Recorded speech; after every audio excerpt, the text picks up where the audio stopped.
Hey guys, did I fix it? I thought I had a trick. I thought I had a trick and obviously it didn't work. So here we are, much anticipated press conference for Little Monkey. I don't know what they're going to say, but you know how I am with these press conferences. It's either going to be, well, like the Idaho press conference where where they basically read an article I had like just posted, or it just breaks me. So let's see what happens. Let's see what happens. I was in here chatting. If I missed anybody, I apologize. Let's see who's just getting in. MPH, hello. Hello, Shep. Hello, Mama B. Margaret Allen, how are you? Hey, Michelle. Yogi, hello. Gina, I see some new names while we're getting warmed up. Make sure you hit the sub button and the remind all. There's Where's Summer. There's Marco. Preschool Granny made it in. Techni Girl, hello, beautiful. Kamari, hello. Hey, Joe. There's my friend Slim. Mama K made it back in. Hello, Alicia. Baby Harley, what's up? What's up, everybody? Mary Glick, I was chatting with her earlier.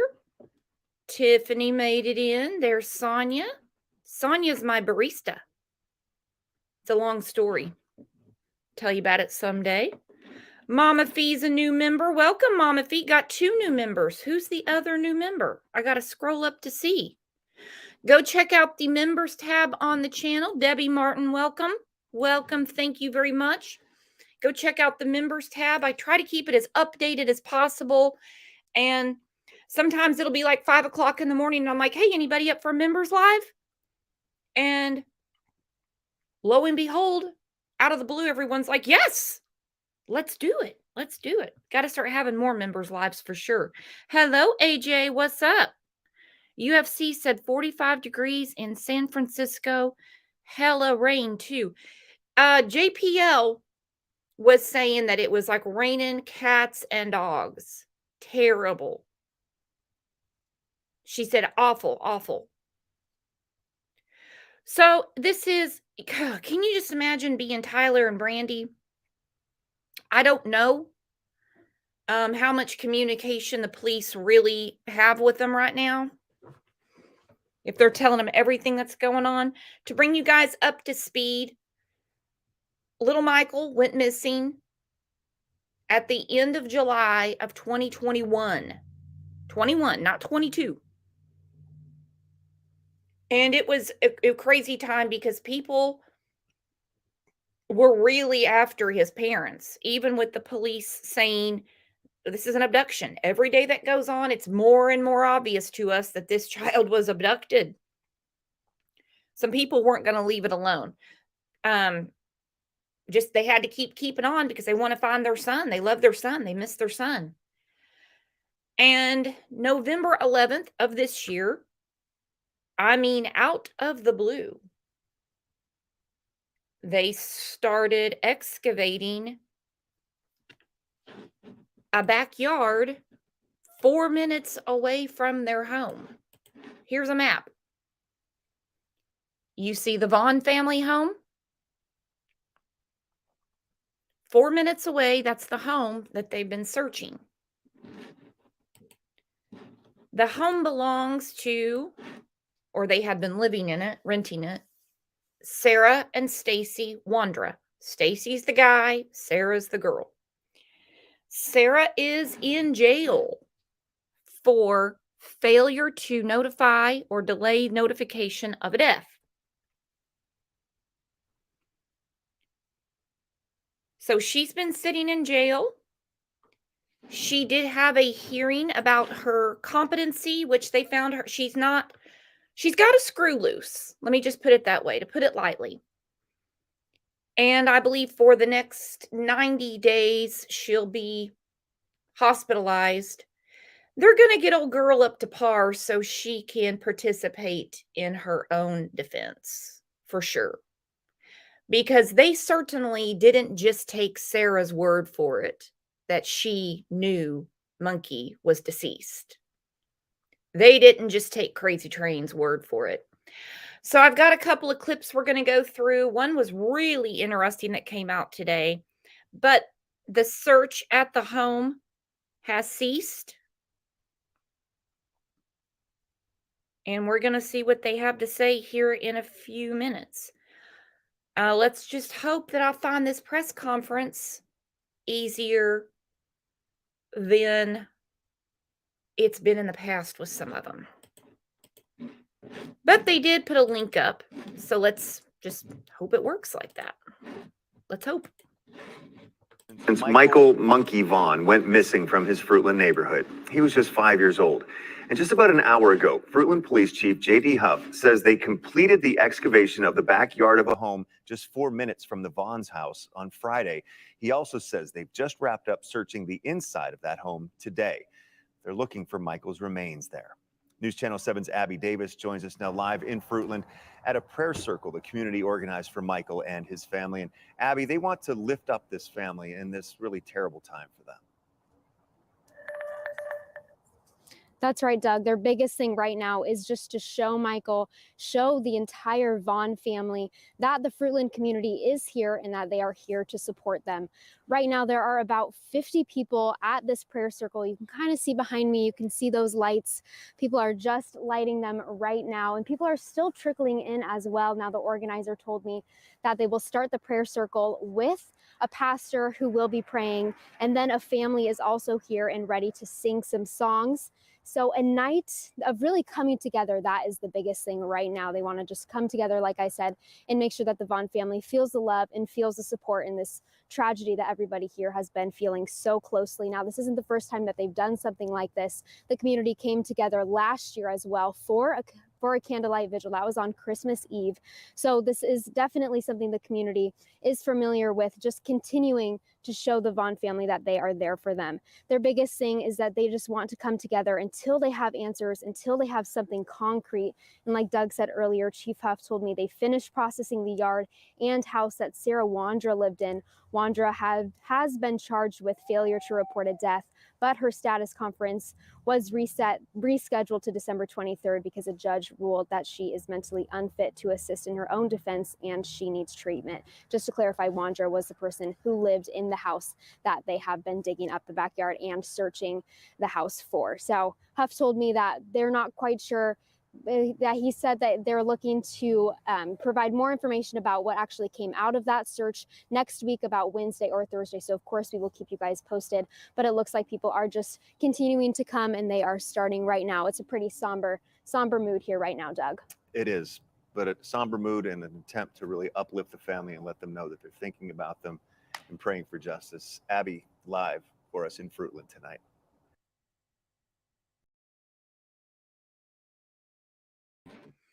All right, so they stopped the excavation in the back. I don't know about the house.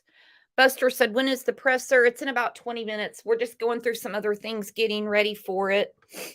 I just can't imagine what hell this family's going through. I cannot imagine. And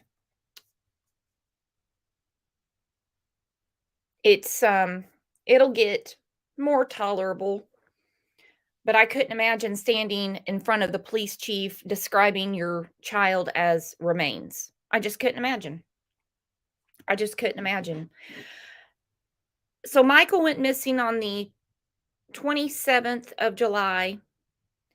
And basically Sarah and Stacy, and they haven't been charged with kidnapping him or anything like that. She's in jail for failure to report his death.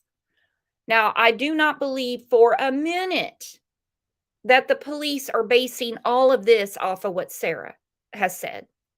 This is a credible tip they got from someone else.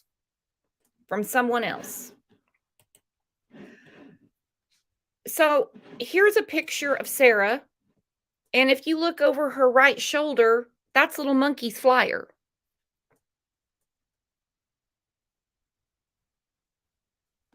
That's little Monkey's flyer. Stacy on August 1st,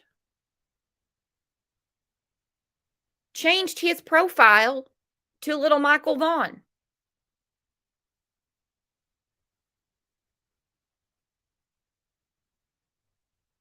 Sick. In November of 2021, Sarah puts this up. It's supposed to be about public schools. Like she has any dog in that hunt. She doesn't have kids in school. But it says, this is what she typed. Watch out. You are walking into traps. Guard your children. Take it from me, I promise. That's creepy, man. That is creepy.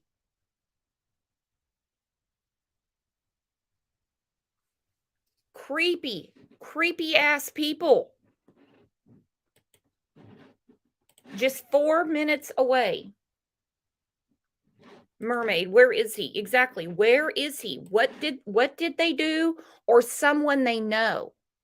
Because they were running this taxi service out of their house. And one of the ads that Sarah had up was, gotta have your own car, gotta have your own insurance. And basically, she's just the dispatcher.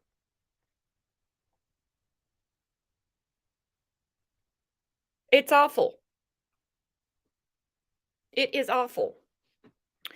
News Nation had a clip up in that they're explaining a little more in depth the case and where it's headed. She does have another hearing come up, I think, on the 23rd. But Idaho doesn't just say someone is crazy, in quotes, and then they never have to face justice. Because if you have been following the Lori Vallow and Chad Daybell case, well, Chad's fine, I guess, but Lori has been kind of in and out of the doctor's office, if you know what I mean. They get her to where she's lucid enough to participate in her defense, and they know she understands what's going on, and they bring her to court. Well, they're going to do this with Sarah. Nobody's getting away with anything here. Nobody's getting away with anything. So this was on News Nation. This is really interesting. I'll put this in the bio for sure. Bring in attorney Rachel Fizet. Good to see you as always. This is a really sad case because the family has already been told that they are looking for remains. So police seem to have been led down the path that this little boy is not alive, which is horribly, horribly tragic. So legally speaking, I'm wondering about Sarah Wondra. She's been charged with not reporting a death without a body, without remains. What more do you read into that charge and what it means? I think the police have very credible information that the little boy has died. And I think that they probably have physical evidence as to his death and perhaps witnesses or something else that have given them probable cause to charge Ms. Wondra with not reporting the death. So she knows what happened to Michael and she did not report it in time. She basically covered it up. And that's what this charge looks like. Well, and Rachel, just to share with people at home a little bit of what was in court documents, and it's pretty chilling. Sarah was declared unfit to stand trial, as I mentioned. A local newspaper reporting that she told police she did not kill Michael Vaughan, but that God told her that her husband did kill him and then buried him in their yard. So mental health, mental illness will clearly be a part of that, whether that's a defense at this point ahead of possible charges, we don't know. But how does that type of thing play out in this early part of a case, potentially?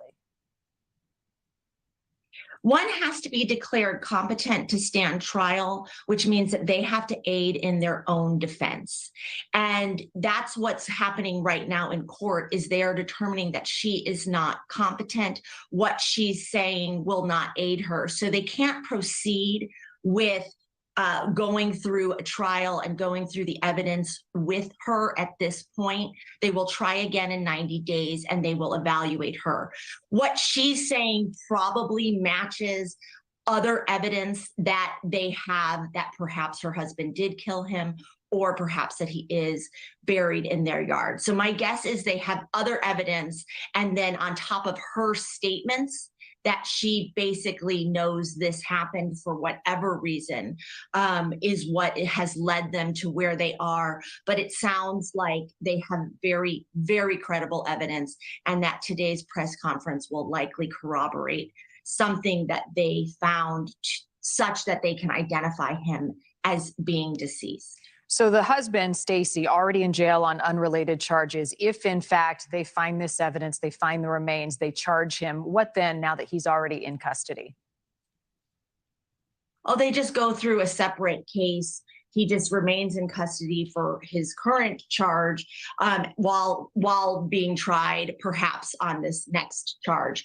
So they have not charged him. And my guess is after they identify what is actually going on, if what she's saying is credible, and if they have other evidence that is credible that he actually did kill the little boy, then they just proceed with charges and he's in custody while that happens. That's not that unusual. Her charge for not reporting a death, what are the consequences legally for that type of charge? Well, it's a pretty serious felony. I believe she faces up to 10 years for not reporting the death. And that charge in and of itself is bad, but it may signal what's to come ahead, which means she was part of the death. She was an accessory in his murder. So it's kind of a minor charge they had probable cause for. And if and when they find the body, it may lead to other more serious charges and crimes that she was part of this cover-up or his death, or in some way assisted her husband, if that's what it shows.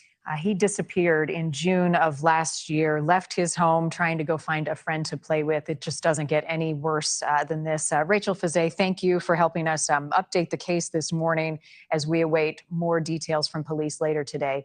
Thank you. Appreciate it. Thank you for watching. Go to News Nation. Okay, the anchor made a little bit of an error. It was July of last year, not June. Not June. Hang on. Buster said, I don't understand the not reporting a death charge. They have not said it was his death. This could be, no, it's Michael. It's Michael. They did under no uncertain terms talk to the parents. Now, I don't think they're telling them everything, which I don't know. I mean, they're keeping everything really quiet. Back in July of 2022, they did a press conference, and with Brandy and Tyler standing there, they were asked by a reporter if everyone is being cooperative. I think they even said in the neighborhood. Let me see if I can find that clip. And the chief said no. And I think that was a big surprise to them. Let me see.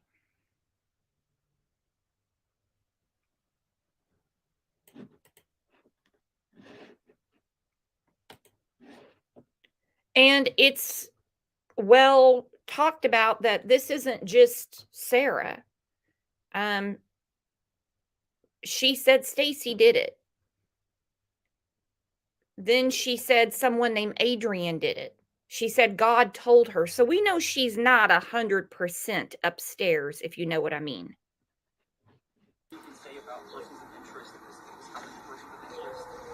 You know, I'm not going to really get into too deep on the persons of interest, but I will tell you there are multiple. Okay. Are there any people that you interviewed or searched that have been non-cooperative? Yeah, there have been.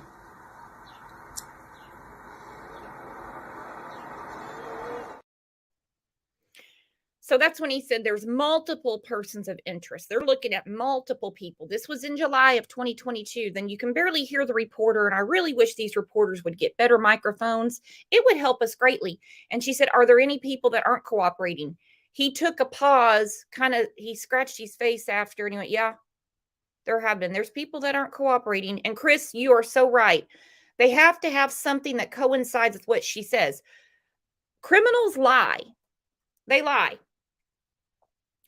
The name of this show, there's crimes, you have your crime line, you have your timeline, all that, and then the lies. Because even when a criminal signs a full-on confession, a sworn confession, they still have to investigate it. You can't take their words for anything. They're lying asses. They are. Imagine someone, I did it. This is what I did. Blah, blah, blah, blah, blah, blah, blah. And they're like, okay, cool. So we'll just go tell the judge. They'll tell you how long you're going to serve. Probably going to be forever, sounding, like you did something pretty damn heinous. They still have to go and investigate what they said. What they said. But this was not Sarah. This was not Sarah. This was a credible tip, they said, from someone inside the house. I don't believe it's Stacy, even though Stacy's locked up. I don't know if she had a roommate for a little while, if Sarah moved on to a new man. I don't know.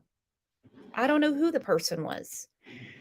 If you go through their social media, they hang around some real unsavory characters, that's for sure. There's some RSOs that used to live right next door to them.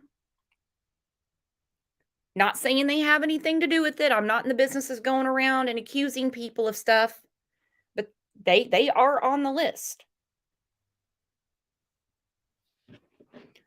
Thank you, Got a Secret. Got a Secret said, yeah, she was in her right mind when she was talking to the guy that was staying with them. Yeah. The dogs cadaver dogs picked up a scent. They didn't just bust down the door for nothing. It's crazy. Absolutely crazy. Let me see if they're getting this ready yet. They have a link. It says Fruitland Police announced that they'll be holding a news conference to announce the latest information regarding the Michael Vaughan case. The conference is scheduled for today.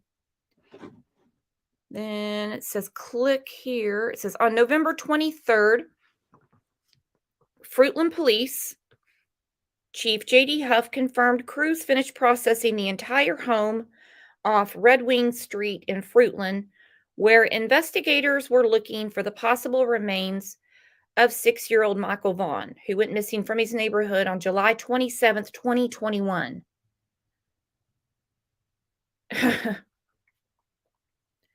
You're missing your child. 30 minutes is a long time. A day is a long time. A week, I can't imagine. I saw somebody in here was asking about the case that I was covering back around Mother's Day, little Nicky Rule. He's back with his grandmother. And I mean, that was hell. And she knew he was alive.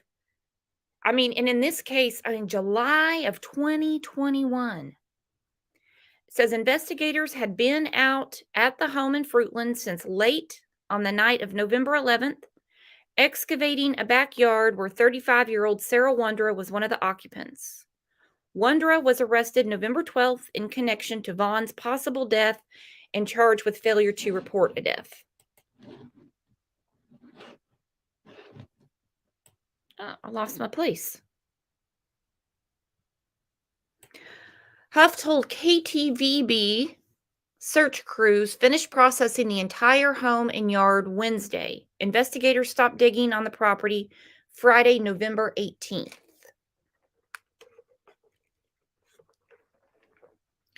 Payette County prosecutors said in Wondra's November 14th arraignment that she failed to notify law enforcement of the death of Vaughan with the intent to prevent discovery of the manner of death. A Payette County magistrate judge on Monday determined Sarah Wondra is currently mentally unfit to proceed. Well, they'll just have to get her fit. It doesn't mean because you're mentally ill, you just get to go back home. I loved that prosecutor when he was talking to the judge. They were going back and forth about the bond and said she does not follow societal norms. She's not fit to be in our society. I think on the show we said she can't sit with us. Thank you, KCK. Thank you very much. Online court records show Lee on Monday also issued a commitment order pursuant to the Idaho law about determination to proceed to a fitness to proceed in a criminal case. Wondra is being transferred to custody of the Idaho Department of Health and Welfare for treatment.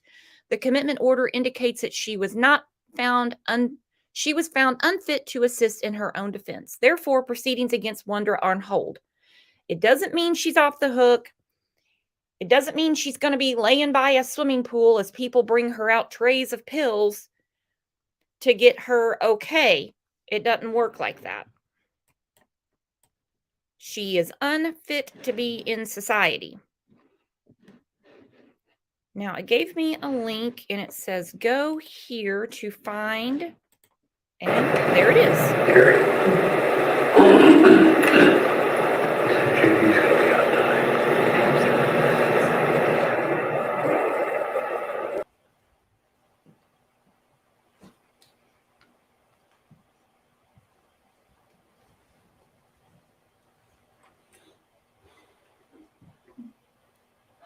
Yeah, we expect them to file in here any minute now, Dawn.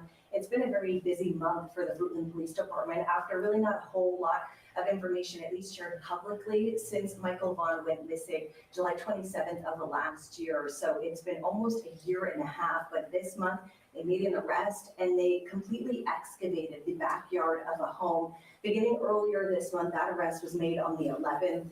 Those digging efforts began on the 12th, and we know they were on scene there for more than a week. We did drive by that area on our way here to Fruitland City Hall today, and it is completely back to normal there. No more police tape, no more crews on scene. The fence is back in place, and it really looks like their efforts there so far, Dawn, are done.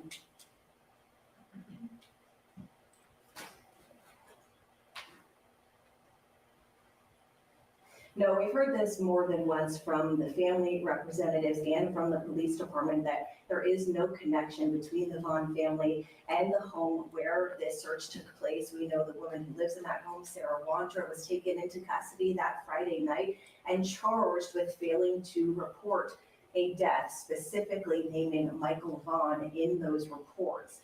Now, there is no connection that we've been told of. Police say there's no connection. They don't know each other, but it is extremely close to the family's home, walking distance in a residential area, only a half a mile from where Michael Vaughan was last seen at his home that evening of July 27th. John?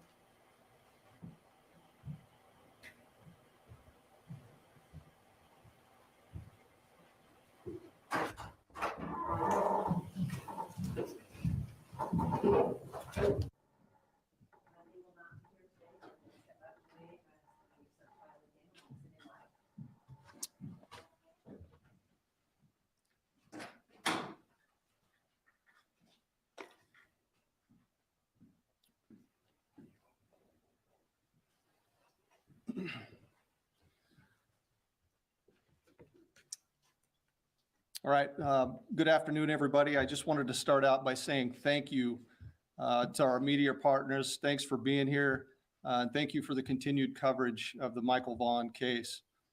I also wanted to begin by just giving my sincere thanks to all the law enforcement agencies, local businesses, and members of the public who helped us over the course of the last year and a half of this intense investigation. More recently, during the last 3 weeks, we could not have completed the work necessary without the selfless help of others. The community support has been absolutely incredible. As you know, from the time Michael went missing, this has been an all hands on deck investigation, and it remains very active and an ongoing investigation. You can't take one of our most precious citizens from us and ever expect us to stop. During the course of this investigation to date, we received credible information that the remains of Michael Vaughan could be found in the backyard at 1102 Red Wing Street in Fruitland. As a result, the Fruitland Police Department obtained a search warrant for the residence along with the front and backyards. That search warrant was served on November 11th. It was a Friday. We served that late in the evening. Upon entry, officers encountered Sarah Wandra, one of the known occupants of the home, and Sarah was subsequently arrested based on probable cause that she had knowledge of Michael's death and failed to report that death to law enforcement. The following day, the Fruitland Police Department, joined by the Idaho State Police, the Idaho Mountain Search and Rescue, the Fruitland Fire Department, and the Fruitland Public Works Department began a very methodical excavation of the backyard of the Wandras' home.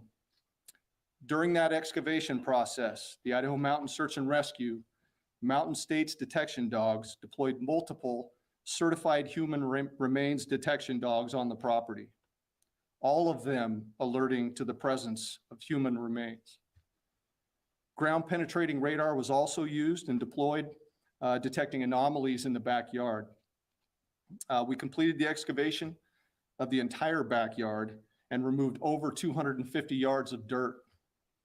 Prior to backfilling the yard, the dirt was meticulously sifted for any potential human remains. We did not find Michael's remains. Although the remains of Michael Vaughan were not recovered, we strongly believe, based on evidence, that Michael was abducted and is deceased, and that his remains were buried and later moved from the property. As of today, the whereabouts of his remains are unknown. However, the investigation is active, fluid, and ongoing. Once the excavation was complete, we conducted a thorough search of the Wandras' residence. The search was productive, and additional investigative evidence was recovered and is currently being processed. Evidence suggests that there are the following individuals who are currently in custody are involved in the abduction of Michael Vaughan.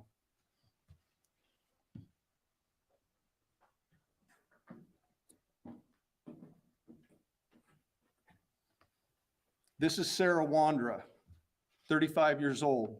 Sarah lives at 1102 Red Wing Street in Fruitland and was living there at the time of Michael's disappearance. We believe that Sarah has firsthand knowledge and is involved in Michael's abduction. Sarah Wandra is currently being held at the Payette County Jail for failing to report a death to law enforcement.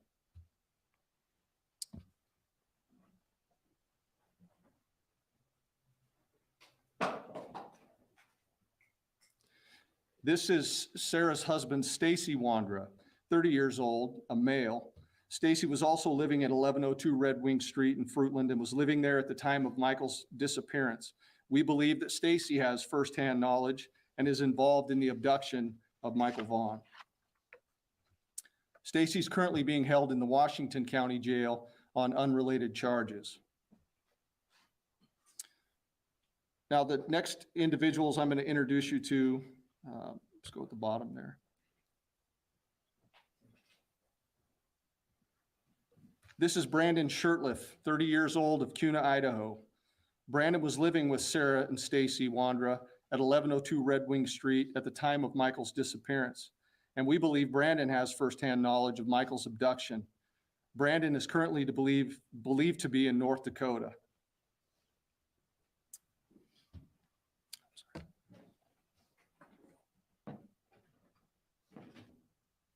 Adrian Lucien, 32-year-old male out of Toledo, Ohio. Adrian was staying with Sarah and Stacy Wandra at 1102 Red Wing Street at the time of Michael's disappearance, and we believe that Adrian has firsthand knowledge of Michael's abduction. Adrian is currently believed to be in Toledo, but floats between Ohio and California. I strongly encourage Shirtliff and Lucien to contact the Fruitland Police Department detectives as the window of time for talking and cooperation is coming to a close. This remains an active and ongoing investigation, with conversations taking place with the Payette County Prosecutor's Office about Michael's case and those individuals involved. We also believe that there are others associated with the Wandras, Shirtliff, and Lucien, who may have knowledge of Michael's abduction, and I would strongly encourage them to come forward and speak with my detectives. When we finally reach the conclusion of this investigation, and I can assure you that we will, all of those who have knowledge of Michael's disappearance and have failed to report or hindered our investigation will be pursued. There's a moment in time to do the right thing, and bring your information forward and cooperate. And that moment in time is now. To date, the Fruitland Police Department has received over 1,500 tips and leads, and we received many new leads since this phase of the investigation has began. We continue to ask our community for support and patience as we continue to aggressively work this case. We also ask that the Vaughan family's privacy continue to be respected, and we'll continue to post updates as information can be shared. Tips can be sent to findmichael@fruitland.org or to Crime Stoppers at 343cops.com or the Fruitland Police Department at 208-452-3110. Tipsters can remain anonymous. So before I open it up for questions, I just want to make it clear that this is a very active and ongoing investigation. It's super important that we maintain the integrity of this investigation. So I'd ask you that you'd please tailor your questions accordingly. With that, I'll stand for a few questions. Alex? So if Michael's remains are not found, will Sarah have to be released, or do you think that she will remain in jail once you locate the other people that you think are involved? It is my belief that she will remain in custody. But again, we're in talks with the Fayette County prosecutor, and those talks are ongoing as far as charging. And you can't speak to any additional evidence that was found in the house, like you said, you can't. I cannot. Again, I just don't want to jeopardize the integrity of this investigation. Leslie? J.D. Wondra is listed as an inmate in Washington County Jail, but is not on the Idaho court records because it's currently like federal hold. Are there any other charges aside from hers that have been filed in relation to this? Not that I'm aware of. Not at this point. Go ahead. What was different about the tip you received in this case after, 1,500 tips over the last almost year and a half? What led to the arrest and the search? Can you share any more about what led you to that home? I don't want to get into the details on that, but I can assure you that the tip that we received was credible. I also released that in an earlier statement that it came from one of the occupants of the home, which led to that. Yes. I'm sure that you guys in your investigation are following social media pages, which a lot of us have looked at. And one of them indicates a trip out of state taken within the time frame. Without hampering the investigation, you guys are at least aware of that trip taken to get a dog? We are currently aware of a lot. And so I would tell you that you just need to trust us and trust in this investigation. We're making tremendous progress. We're comfortable with where we're at.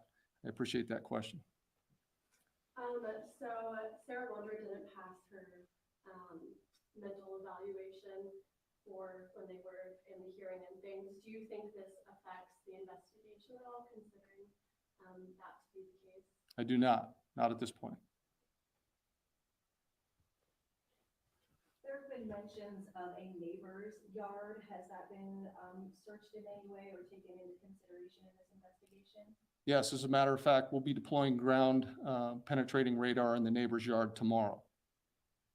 So we haven't done that yet, but we will. That's on the agenda for tomorrow. So thank you. Aside from just living with the Wanders, do we know what the relationship with the two men meaning how are they connected with Wanders? I'm not, this is ongoing. I'm not going to get into the semantics and dynamics of the relationship there. Alex? A lot of neighbors spoke to us about a scooter that you guys were looking for. Can you speak to anything about like you had found the scooter, if that was related, or if that's something that you were possibly looking for at the Wonders residence at all? Again, that's evidentiary in nature, and I'm not going to speak to that at this point. So. You mentioned the other property that's going to be starting to be searched tomorrow. Are there warrants for any other properties besides that have been seen? Not at this point, but through the course of this investigation, I believe that there are other locations that we will definitely be searching. So there is no warrant for the search that we're going to do tomorrow. It's all consensual. So I appreciate that. Was the warrant that was executed in CUNA in recent weeks related to Brandon Shirtliff? We did not have a warrant for any home in CUNA. But was there a search related So- to his home? Yes, there was. You said that you believe that one of them is in North Dakota and you haven't located him yet. Is that what you're saying? That's what I'm saying. Do you mind spelling their last names for us? I'm sorry. Sure, I can. You obviously have the Wanderer's last name, correct? Okay. Last of Shirtliff is Shurtliff.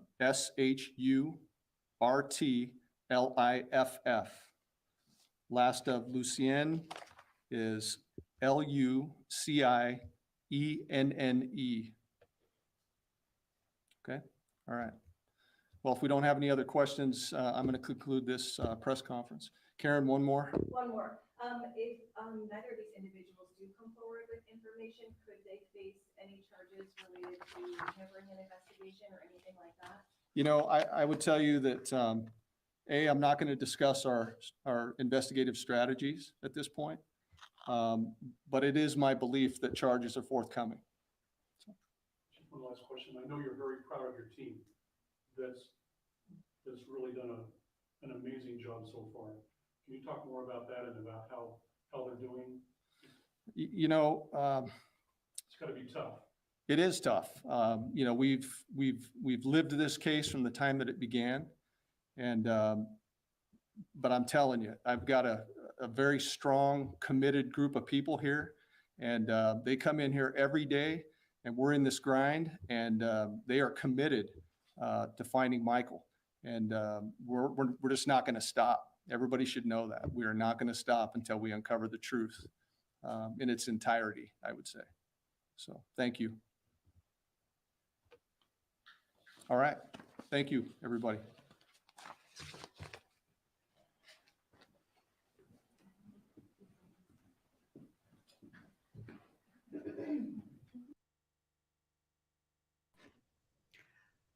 That was a lot to take in all at once. OMG. This is a sick, I'm just going to say it. I'm going to say it. I'm not accusing anybody, but from my vantage point where I'm sitting, this is some sort of sick ped ring. Look at those 4 nasty bastards on the screen. There's going to be more. There's going to be more.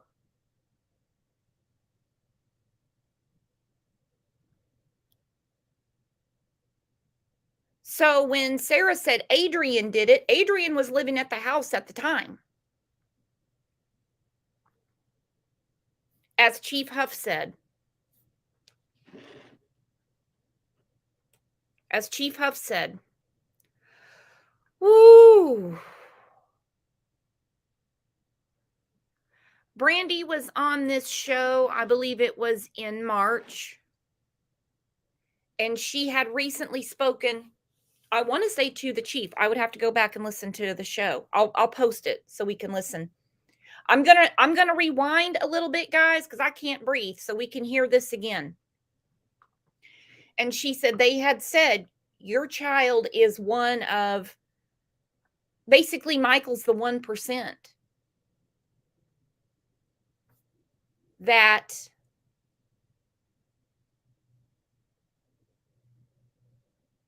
abducted. People were very, very focused, not law enforcement. Law enforcement wasn't. But the true crime community, social media was very focused on Brandy and Tyler. Meanwhile, these 4 sickos were out living their own life. They were on Facebook. They were, Adrian's in Toledo. Brandon's in North Dakota. Stacy and Sarah are in jail.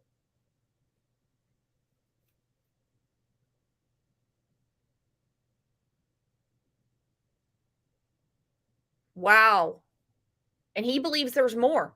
Let's go back. I'm going to rewind back to July. And I want you just to watch Watch the chief. This was in July. What he said back in July, it makes a lot, it hits home in a different way now. You know, I'm not going to really get into too deep on the persons of interest, but I will tell you there are multiple. Okay. Are there any people that you interviewed or searched that have been non-cooperative? Yeah, there have been.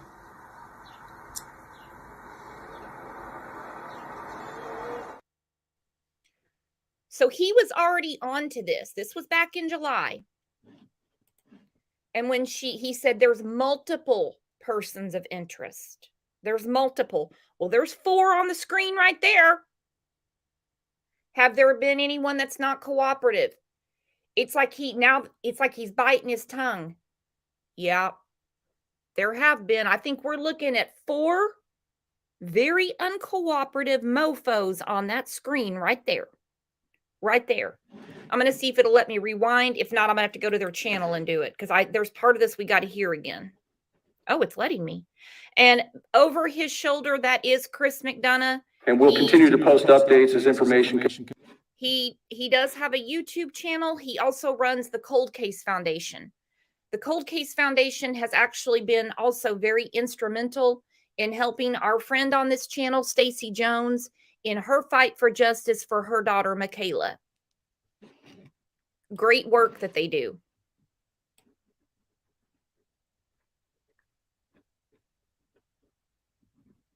Productive and additional investigative. So when you say, YouTuber, not everyone is the same. Not everyone is the same. And I'm very well aware that there is a YouTuber that has talked to the suspects. Hopefully that information is being shared with the chief because he's very, very well aware.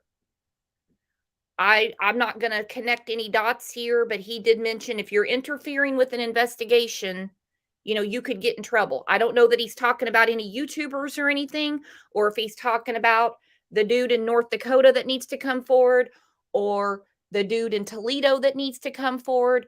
But I think we just need to leave these people alone. Let's let the law enforcement do their thing.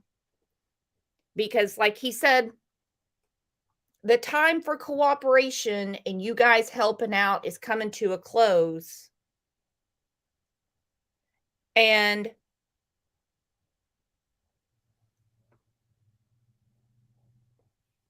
I wouldn't be surprised if the U.S. Marshals don't start popping up around Toledo and North Dakota. Evidence was recovered and is currently being processed. Evidence suggests that the following individuals who are currently in custody are involved in the abduction of Michael Vaughan.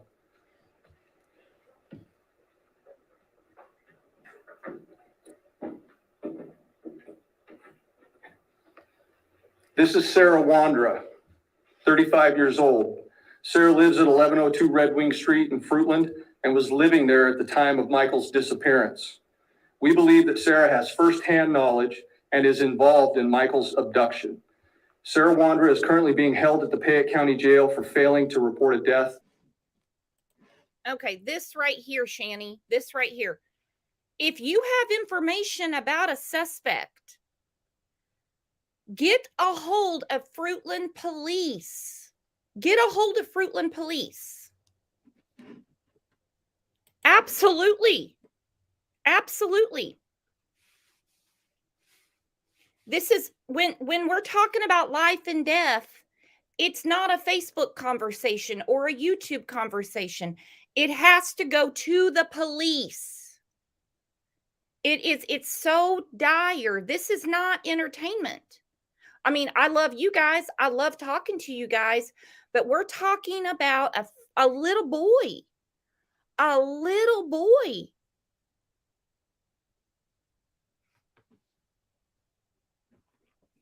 Take it to the police. Please. This is real life.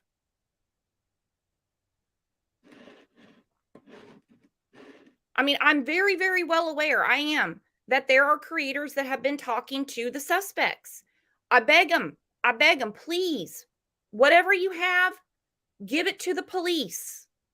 Give it to the police. I don't know how to be more clear. To law enforcement.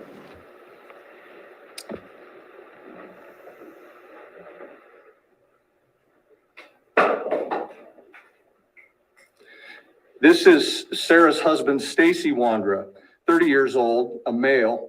Stacy was also living at 1102 Red Wing Street in Fruitland and was living there at the time of Michael's disappearance. We believe that Stacy has firsthand knowledge and is involved in the abduction of Michael Vaughan. Stacy is currently being held in the Washington County Jail on unrelated charges. Now, the next individuals I'm going to introduce you to, let's go at the bottom there. This is Brandon Shirtliff, 30 years old, of Kuna, Idaho. Brandon was living with Sarah and Stacy Wandra at 1102 Red Wing Street at the time of Michael's disappearance. And we believe Brandon has firsthand knowledge of Michael's abduction. Brandon is currently believed to be in North Dakota.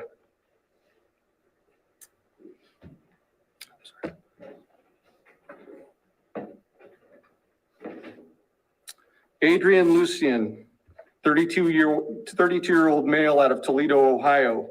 Adrian was staying with Sarah and Stacy Wandra at 1102 Red Wing Street at the time of Michael's disappearance. And we believe that Adrian has firsthand knowledge of Michael's abduction. Adrian is currently believed to be in Toledo, but floats between Ohio and California. I strongly encourage Shirtliff and Lucien to contact the Fruitland Police Department detectives as the window of time for talking and cooperation is coming to a close. This remains an active and ongoing investigation, with conversations taking place with the Payette County Prosecutor's Office about Michael's case and those individuals involved. We also believe that there are others associated with the Wandras, Shirtliff, and Lucien who may have knowledge of Michael's abduction, and I would strongly encourage them to come forward and speak with my detectives.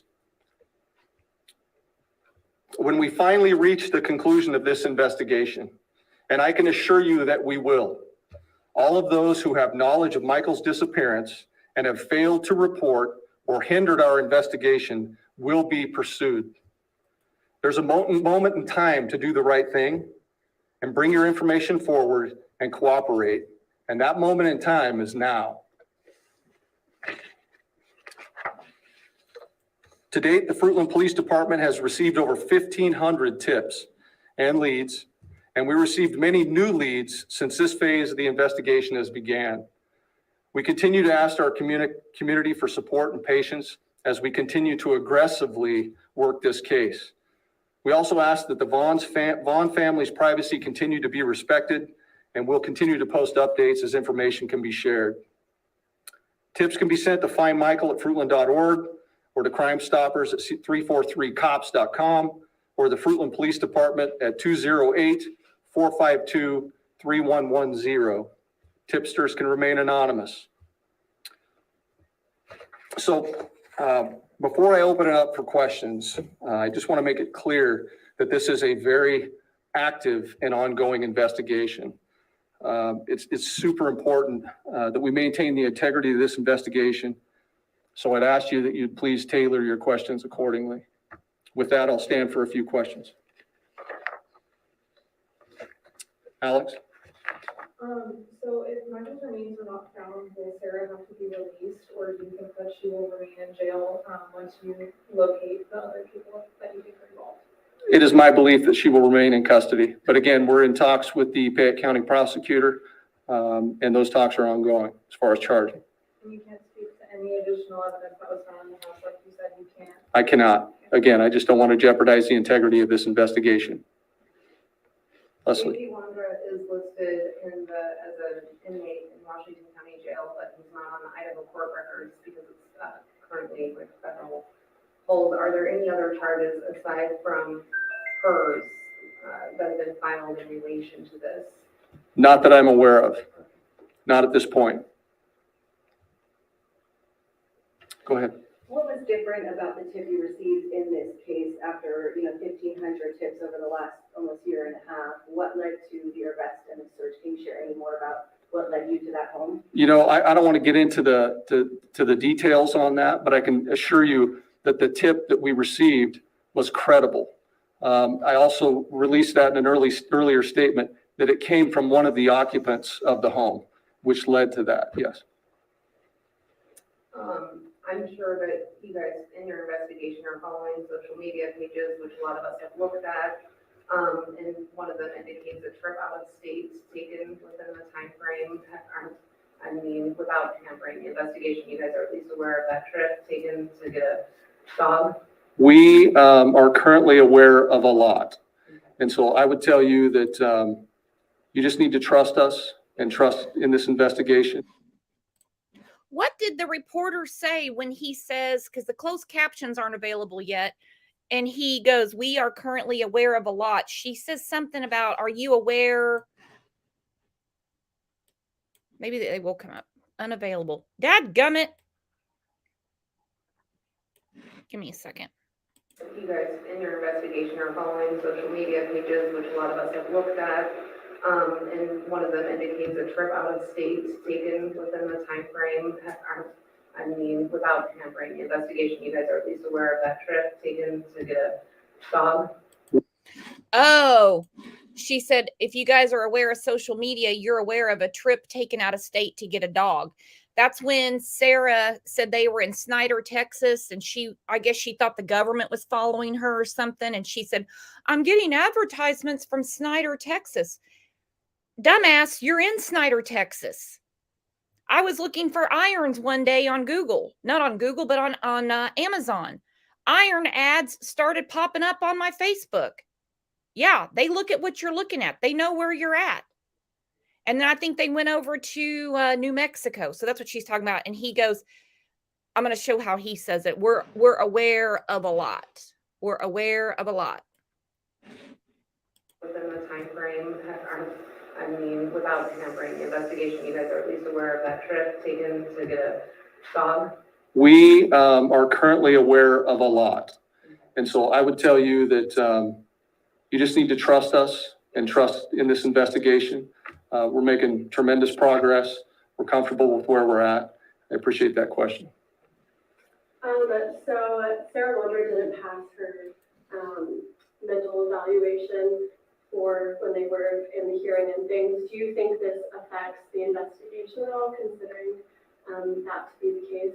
I do not at this point. There have been mentions of a neighbor's yard. Has that been searched in any way or taken into consideration in this investigation? Yes, as a matter of fact, we'll be deploying ground penetrating radar in the neighbor's yard tomorrow. So we haven't done that yet, but we will. That's on the agenda for tomorrow. So thank you. Okay, aside from just living with the Wanderers, do we know what the relationship with the two men you named were? How are they connected with the Wanderers? I'm not, this is ongoing. I'm not going to get into the semantics and dynamics of the relationship there. Alex? A lot of neighbors told us about a scooter that you guys were looking for. Can you speak to anything about, like, you had found the scooter, if that was related, or if that's something that you were possibly looking for at the Westwood residence at all? Again, that's evidentiary in nature, and I'm not going to speak to that at this point. So. You mentioned the other property that's going to be starting to be searched tomorrow. Are there warrants for any other properties besides that have been seized? Not at this point, but, through the course of this investigation, I believe that there are other locations that we will definitely be searching. So there is no warrant for the search that we're going to do tomorrow. It's all consensual. So I appreciate that. Was the warrant that was executed in CUNA in recent weeks related to Brandon Shirtliff? We did not have a warrant for any home in CUNA. But was there a search related to his home? Yes, there was. So they searched a home in, am I saying it right? CUNA, Idaho? Is there a CUNA, Idaho? Brandy, yes, Idaho has the death penalty and they use it.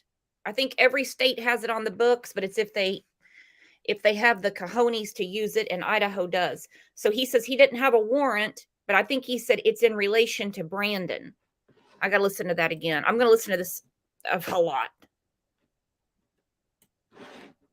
Locations that we will definitely be searching.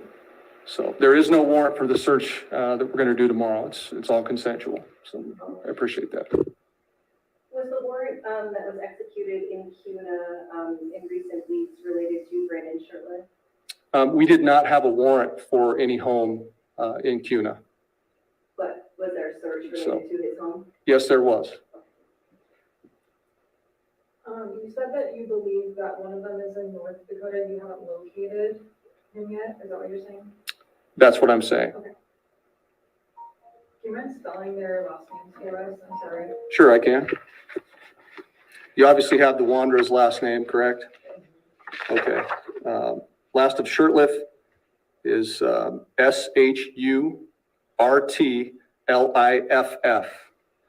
Last of Lucien is Lucienne.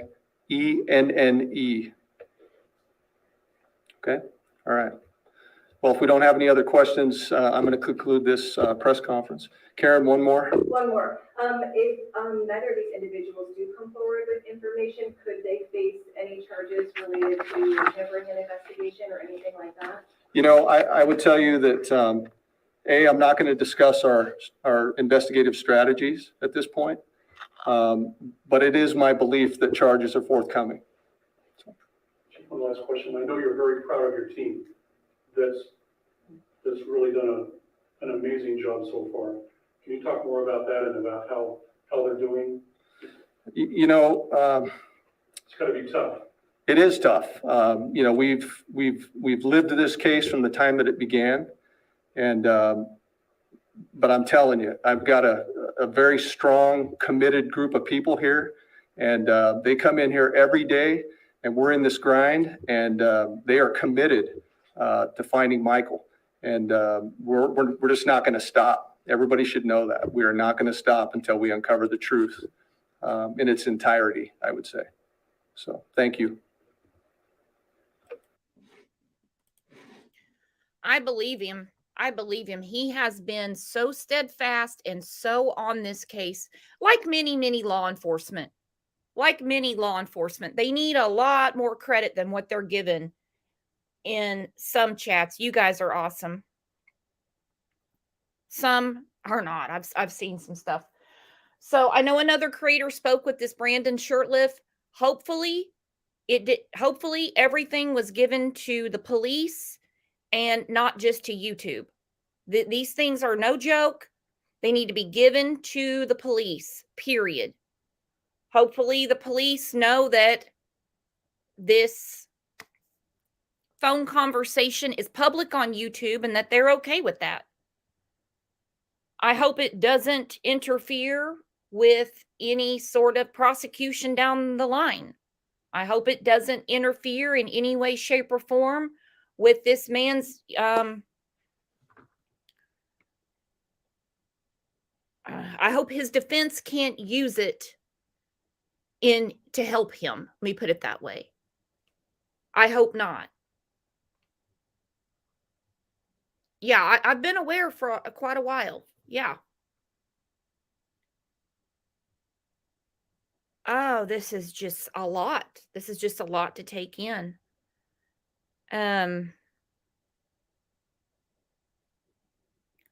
You know, we're on Michael Vaughan's side here. We're on Michael Vaughan's side here, and anything that can help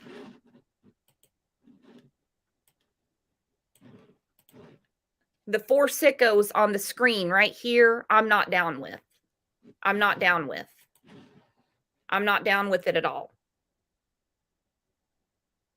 I'm not on their side. I'm not on their side at all. Now, when I think about how damn heinous they are, because like he said, They didn't just excavate this backyard because crazy ass Sarah said God told her. They had evidence that Michael was in that backyard at some time. Casey, what do you mean you're done commenting? You didn't do anything rude. You're fine, Casey. Keep commenting.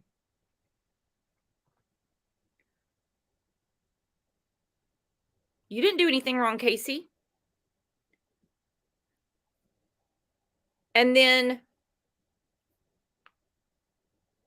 to move his remains, where the hell could he be?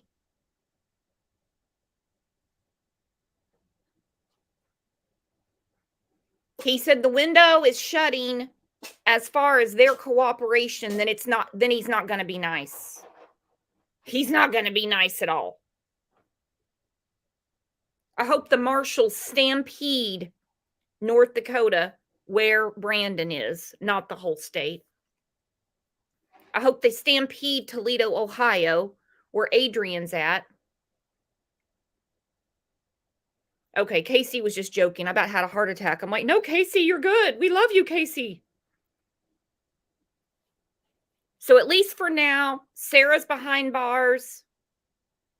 Stacy's behind bars. Now they got to find the other two. And if you're sitting down, they have to find the rest of this ring. He didn't sound confident that these are the only people that are involved. They're still investigating others. Dear God. The depravity. The freaking depravity of these people.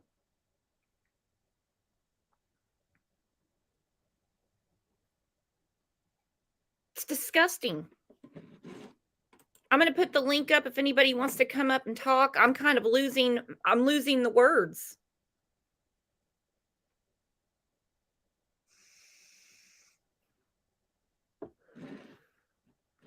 It's awful.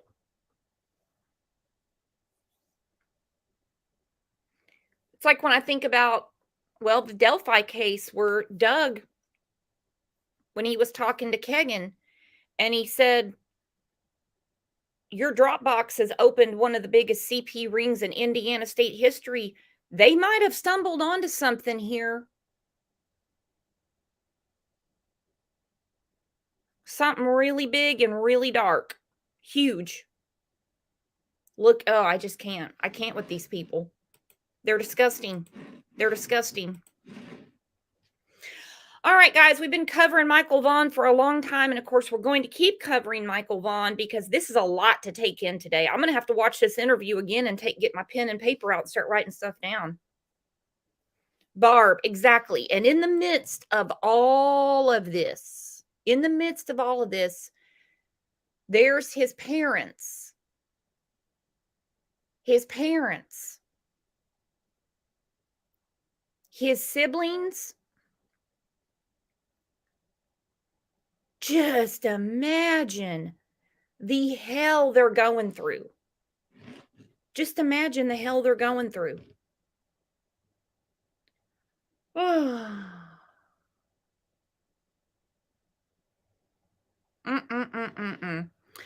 going to find Brandon. They're going to find Adrian. And they're going to find everybody else that was involved because I have a feeling this chief, he's a dog with a bone. He's not going to stop. He's not going to stop. He is not going to stop. And we're not either. We're on Monkey's side, right? We're on Monkey's side. So I'm going to start shutting this down, guys. Let's go talk about this over in Discord. If you guys want to do like a general voice chat over there, we can. And air all this out because this is horrible. This is horrible. All right, guys, you are the absolute best. We have a show tomorrow morning at 9 a.m. I'm not going to take the morning off and leave you hanging like I did this morning. No worries. This was a lot to take in. A lot to take in. So set your reminders for 9 a.m. tomorrow. And we will get back to it. That is for sure. I'm almost at a loss for words, and that very rarely happens with me. Very rarely. All right, you guys enjoy the rest of your baby Friday.